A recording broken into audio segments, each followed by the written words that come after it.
Éric et Emmanuel Schmitt, on arrive, les dernières voix vont se taire à Grignan pour cette 30e édition.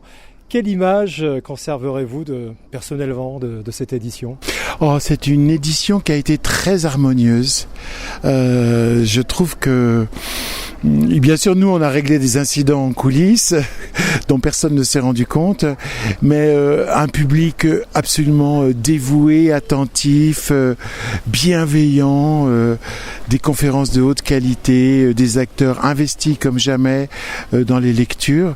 Je trouve que ça a été d'une harmonie hors du commun. Quel portrait, pour revenir sur la thématique de cette année, de notre propre époque finalement, s'est dessiné à Grignan cette année ?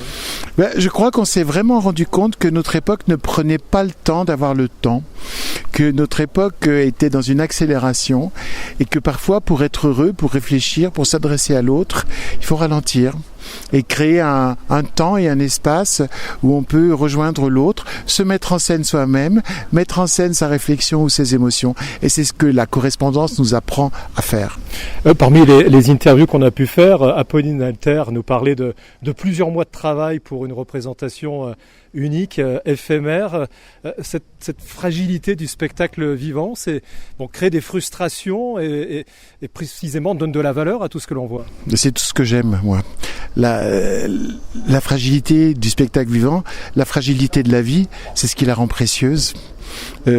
Voilà, nous ne sommes pas en marbre, nous n'écrivons pas dans le marbre, on ne joue pas dans le marbre, on écrit sur l'eau, on vit dans l'instant et il y a une morale du spectacle vivant, je pense qu'on peut reporter à toutes nos vies, c'est-à-dire vivre intensément chaque instant. Ce festival peut-il continuer à vivre en conservant cette fraîcheur ? Je pense que cette fraîcheur, et j'aime le mot parce que j'en ai parlé pendant ma correspondance inaugurale avec Nathan Dever, il disait qu'il fallait cultiver une certaine jeunesse. Je dis non, c'est pas la jeunesse, c'est la fraîcheur. C'est-à-dire ne pas le sentiment de déjà connaître, ne pas avoir l'illusion, ne pas céder à la fatigue de vivre, à l'illusion du savoir, mais être bras ouverts devant ce qui nous est proposé et ce que nous avons à vivre.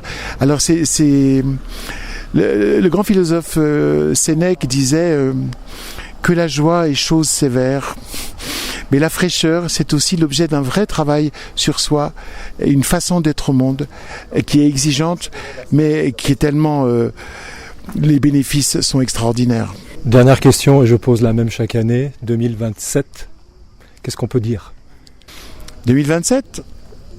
Le festival se consacrera aux lettres de famille, c'est-à-dire la relation père-fils, mère-fils, mère-fille, frères et sœurs, petits-enfants, et on va donc parcourir, labourer le territoire de la correspondance avec cet intime-là.